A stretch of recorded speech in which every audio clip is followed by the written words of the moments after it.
Hello and welcome back. So we are continuing on Percy Jackson and the Titan's Curse. So we don't have much information. So Annabeth just fell off a cliff. The Angelo kids are safe and the Hunters of Artemis came. So that's great, I guess. So get comfortable, get anything you need, water, food, drinks, whatever.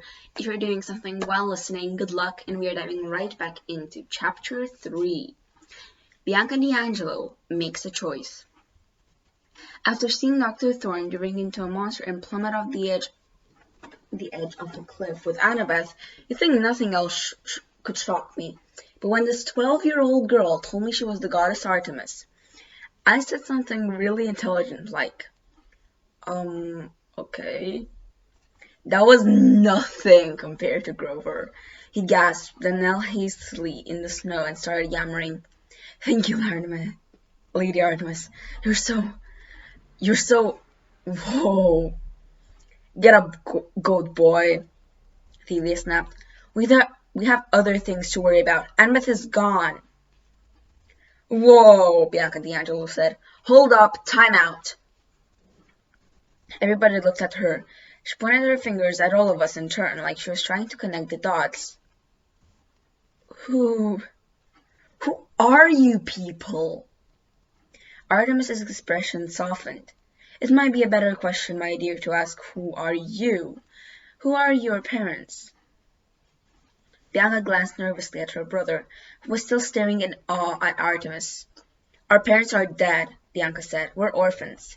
There is a bank trust that pays for our school, but... She faltered. I guess you could tell from our faces that we didn't believe her. What? She demanded. I'm telling the truth. You are a half-blood, Zoe Nightshade said. Her accent was hard to place. It seemed old-fashioned, like she was reading from a really old book.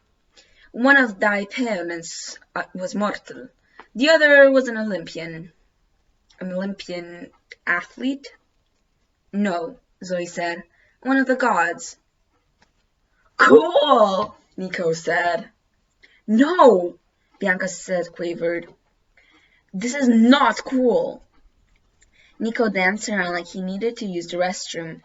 Does Zoe really have lightning bolts? Does Zeus really have lightning bolts that do 600 damage? Does he get extra movement points for... Nico, shut up! Bianca put her hand to her face. This is not your stupid mythomagic game, okay? There are no gods. As anxious as I felt about Annabeth, all I wanted to do was search for her. I couldn't help feeling sorry for the D'Angelos. I remember what I was like for me when I first learned I was a demigod. Thalia must have been feeling something similar, because the anger in her eyes subsided a little bit. Bianca, I know it's hard to believe, but the gods are still around. Trust me, they're immortal, and whenever they have kids with regular humans, kids like us, well, our lives are dangerous. Dangerous, Bianca said, like the girl who fell. Thalia turned away. Even Artemis looked pained. Do not despair for Annabeth, the goddess said. She was a brave maiden. If she can be found, I shall find her. Then why won't you let us go and look for her? I asked. She is gone. Can't you sense it, son of Poseidon? Some magic is at work. I do not know exactly how or why, but your friend has vanished. I still wanted to jump off the cliff and search for her, but I had a feeling that Artemis was right. Annabeth was gone. If she'd been down there in the sea, I thought, I'd be able to feel her presence. Oh! Nico raised his hand. What about Dr. Thorne? That was awesome how you shot him with arrows. Is he dead? He was a manticore, Artemis said. Hopefully he is destroyed for now. But monsters never truly die. They reform over and over again, and they must be hunted whenever they reappear. Or they'll hunt us, Thalia said. Bianca D'Angelo shivered. That explains... Nico, do you remember last summer those guys who tried to attack us in the alley in D.C.? And that bus driver, Nico said. The one with the ram's horn? I told you that was real. That's why Grover has been watching you, I said, to keep you safe, if you turn out to be half-bloods. Grover, Bianca stared at him. You're a demigod? Well, a satyr, actually. He kicked off his shoes and displayed his goat hooves. I thought Bianca was going to faint right there. Grover, put your shoes back on, Celia said. You're freaking her out. Hey, my hooves are clean. Bianca, I said, we came here to help you. You and Nico need training to survive. Dr. Thorne won't be the last monster you meet. You need to come to camp. Camp? She asked. Camp Half-Blood, I said. It's where half-bloods learn to survive and stuff. You can join us. Stay there year-round if you like. Sweet! Let's go! Said Nico. Wait, Bianca shook her head. I don't... There is another option, Zoe said. No, there isn't, Thalia said. Thalia and Zoe glared at each other. I didn't know what they were talking about, but I could tell there were bad history between them. For some reason, they seriously hated each other. We've burdened these children enough, Artemis announced. Zoe, we will rest here for a few hours, raise the tents, treat the wounded, retrieve our guests' belongings from the school. Yes, milady. And Bianca, come with me. I would like to speak with you. What about me? Nico asked. Artemis considered the boy. Perhaps you can show Grover how to play the card game you enjoy. I'm sure Grover would be happy to entertain you for a while. As a favor from me? Grover just about tripped over himself getting up. You bet! Come on, Nico! Nico and Grover walked off towards the woods, talking about hit points and armor rating and a bunch of other geeky stuff. Artemis led a confused-looking Bianca along the cliff. The hunters began unpacking their backpacks and making camp. Zoe gave Thalia one more evil look, then left to oversee things. As soon as she was gone, Thalia stamped her foot in frustration. The nerve of those hunters! They think they're so... Ugh! I'm with you, I said. I don't trust... Oh, you're with me! Thalia turned on me fiercely. What were you thinking back there in the gym, Percy? You take on Dr. Thorne all by yourself? You knew he was a monster. If we'd stuck together, we could have taken him without the hunters getting involved. Annabeth might still be here. Did you think of that? My jaw clenched. I thought of some harsh things to say. I might have said them too, but I looked down and saw something navy blue lying in the snow at my feet. Annabeth's New York Yankees baseball cap. Thalia didn't say another word. She whipped a tear from her cheek, turned, and marched off, leaving me alone with the trampled cap in the snow. The hunters set up their campsite in a matter of minutes. 7 large tents, all of silver silk, curved into a crescent round one side of a bonfire. One of the girls blew a silver dog whistle, and a dozen white wolves appeared out of the woods. They began circling the camp like guard dogs. The hunters walked among them and fed them treats, completely unafraid. But I decided I would stick close to the tents. Falcon watched us from the trees, their eyes flashing in firelight, and I got the feeling they were on guard duty too. Even the weather seemed to blend to the goddess's will. The air was still cold, but the wind died down and the snow stopped falling, so it was almost pleasant sitting by the fire. Almost, except for the pain in my shoulder and the guilt of weighting me down. I couldn't believe Annabeth was gone, and as angry as I was at Thalia, I had a sinking feeling that she was right. It was my fault. What had Annabeth wanted to tell me in the gym? Something serious, she'd said. Now I might never find out. I thought about how we danced together for half a song, and my heart felt even heavier. I watched Thalia pacing in the snow, at the edge of camp, walking among the wolves without fear. She stopped and looked back at Westover Hole, which was now completely dark, looming on the hillside beyond the woods. I wondered what she was thinking. 7 years ago, Thalia had been turned into a pine tree by her father, to prevent her from dying. She stood her ground against an army of monsters on top of Half-Blood Hill, in order to give her friends, Luke and Annabeth, time to escape. She'd only been back as human for a few months now, and once in a while she would stand motionless. You'd think she was still a tree. Finally, one of the hunters brought me my backpack. Grover and Nico returned from their walk, and Grover helped me fix my wounded arm. "It's green," Nico said with delight. "Hold still," Grover told me. "Here, eat some ambrosia while I clean that out." I went as he dressed the wand, but the ambrosia square helped. It tasted like homemade brownies, dissolving in my mouth and sending a warm feeling through my whole body. Between that and the magic salve Grover used, my shoulder felt better within a couple of minutes. Nico rummaged through his own bag, which the hunters had apparently packed for him, though how they snuck into Westover Hall unseen, I didn't know. Nico laid out a bunch of figurines in the snow, little battle replicas of Greek gods and heroes.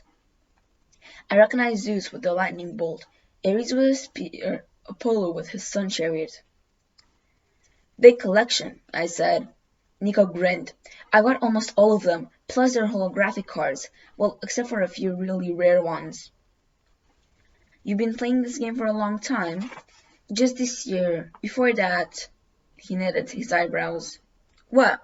I asked. "I forgot. That's weird." He looked unsettled, but it didn't last long. "Hey, can I see the sword you were using?" I showed him Riptide and explained how it turned from a pen into a sword just by uncapping it. "Cool! Does it ever run out of ink?"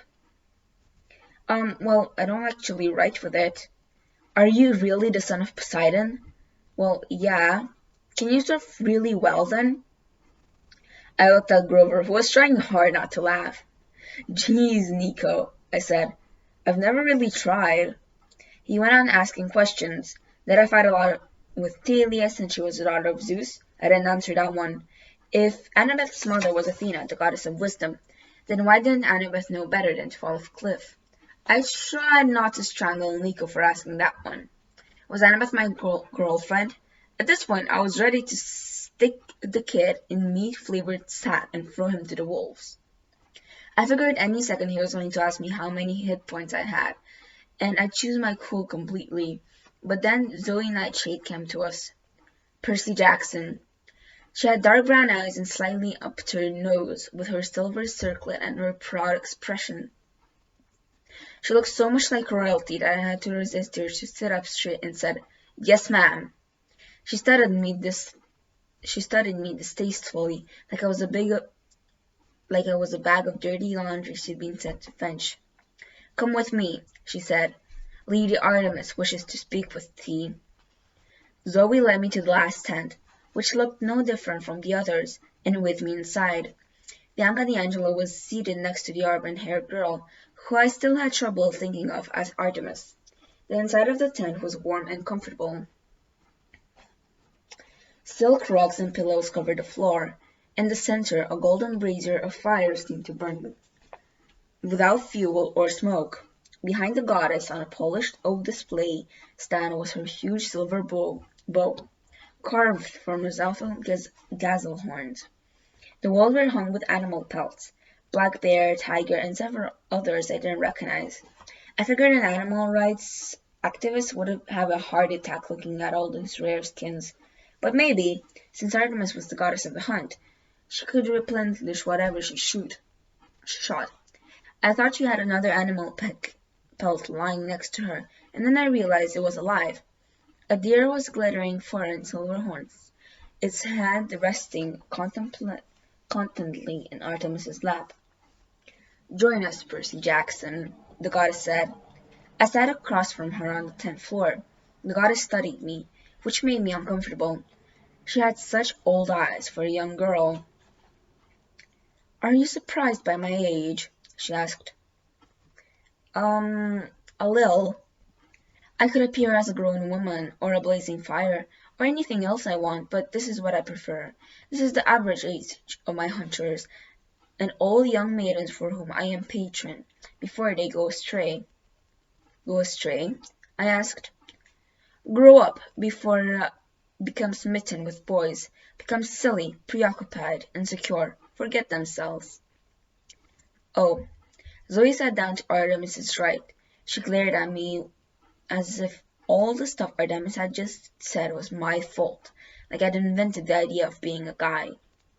You must forgive my hunters if they do not welcome you, Artemis said. It is very rare that we have boys in this camp.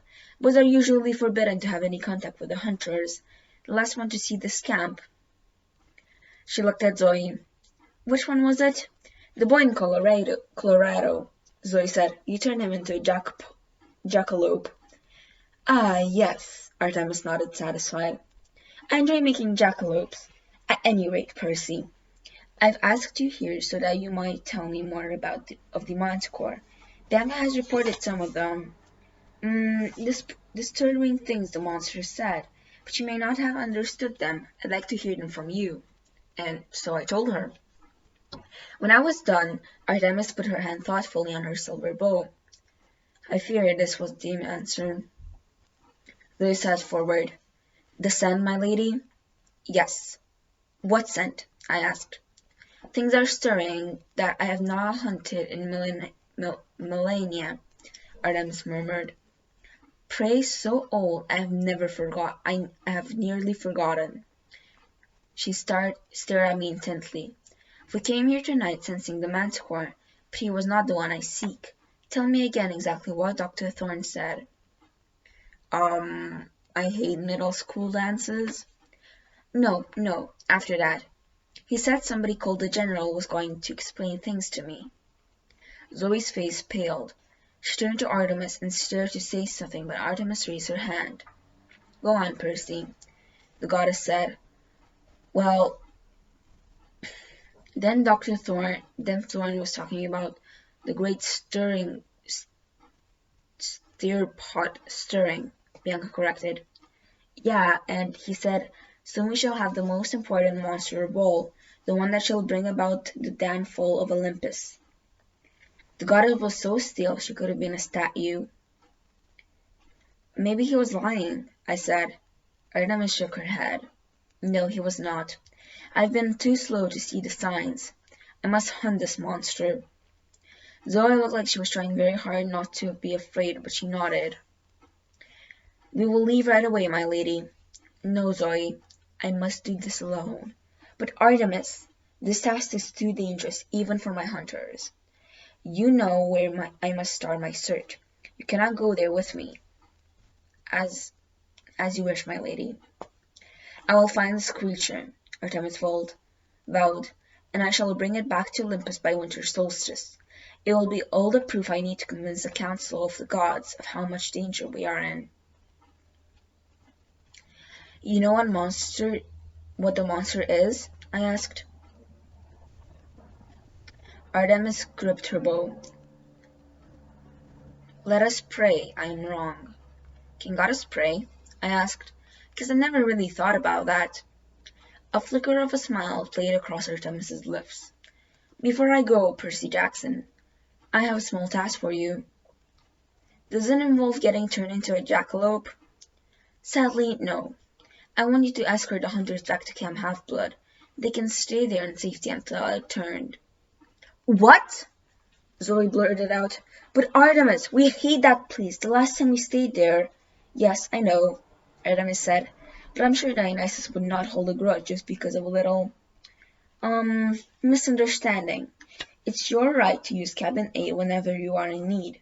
Besides, I hear they rebuild cabins you burned down. I hear they rebuild the cabins you burned down. Zoe muttered something about foolish campers. And now there is one last decision to make. Artemis turned to Bianca. Have you made up your mind, my girl? Bianca hesitated. I'm still thinking about it. Wait, I said. Thinking about what? They've invited me to join the hunt. What? But you can't. You have to come to Camp Half-Blood so Chiron can train you. It's the only way you can learn to survive. It is not the only way for a girl, Zoe said. I couldn't believe what I was hearing. Bianca, camp is cool. It's got a Pegasus stable and a sword fighting arena. And, what do you get by joining the hunters? What? Sorry. To begin with, Zoe said, immortality. I stared at her, then at Artemis. She's kidding, right? Certainly rarely kids about anything, Artemis said. My hunters follow me on my adventures. They are my maiden servants, my companions, my sisters in arms. Once they swear loyalty to me, they are indeed immortal, unless they fall in battle, which is unlikely, or break the oath. What oath? Oath, I said. To forestall romantic love forever, Artemis said. To never grow up, never get married, to be a maiden eternally. Like you? The goddess nodded. I tried to imagine what she was saying. Being immortal, hanging out with only middle school girls forever. I couldn't get my mind around it. So you just go around the country recruiting half-bloods? Not just half-bloods, Zoe interrupted. Lady Artemis does not discriminate by birth. All who honor the goddess may join. Half-bloods, nymphs, mortal. Which are you then? Anger flashed in Zoe's eyes. That is not thy concern, boy. The point is, Bianca may join if she wishes. It is her choice. Bianca, this is crazy, I said. What about your brother? Nico can't be a hunter. Certainly not, Artemis agreed. He will go to camp. Unfortunately, that's the best boys can do. Hey, I protested. You can see him from time to time, Artemis assured Bianca, but you will be free of responsibility. He will have the camp counselors to take care of him, and you will have a new family. Us. A new family, Bianca repeated dreamily. Free of responsibility. Bianca, you can't do this, I said. It's nuts. She looked at Zoe. Is it worth it? Zoe nodded. It is. What do I have to say? Well, to do, sorry. Say this, Zoe told her. I pledge myself to the goddess Artemis. I pledge myself to the goddess Artemis. I turn my back on the company of men, accept eternal maidenhood, and join the hunt. Bianca repeated the lines. That's it? Zoe nodded. If Lady Artemis accepts thy pledge, then it is binding. I accept it, Artemis said.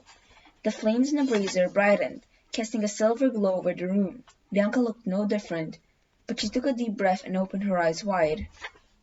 I feel stronger. Welcome, sister, Zoe said. Remember your pledge, Artemis said. It is now your life. I couldn't speak. I felt like a trespasser and a complete failure. I couldn't believe it. I'd come all this way and suffered so much only to lose Bianca to some eternal girls' club.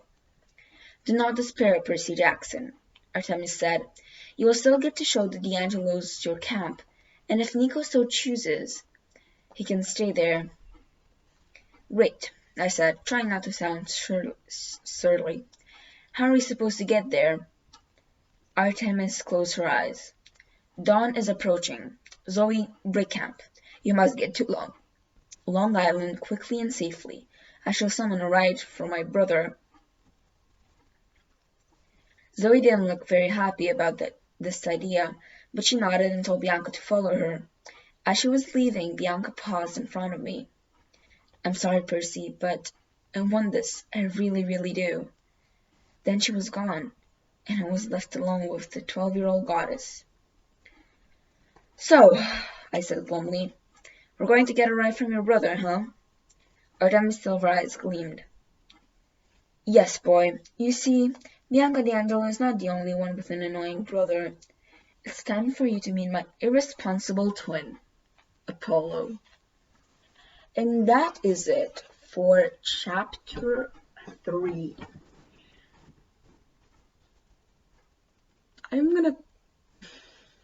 I cannot express my emotions right now. Okay, I'm sorry, I'm so sorry. I just remembered something that is going to happen in the books, and I am very, how to say without saying anything. Curious to see how I will read it the second time. Because to be honest, I see things differently now that I know everything, and it's kind of I don't know how to say it. It's weird. Anyway, so I don't have really much anything to say, but if I could join the hunt, to be honest, I wouldn't. First things first, I do want kids, and I want to marry. I want to have a job. I want to live a normal life as much as I can.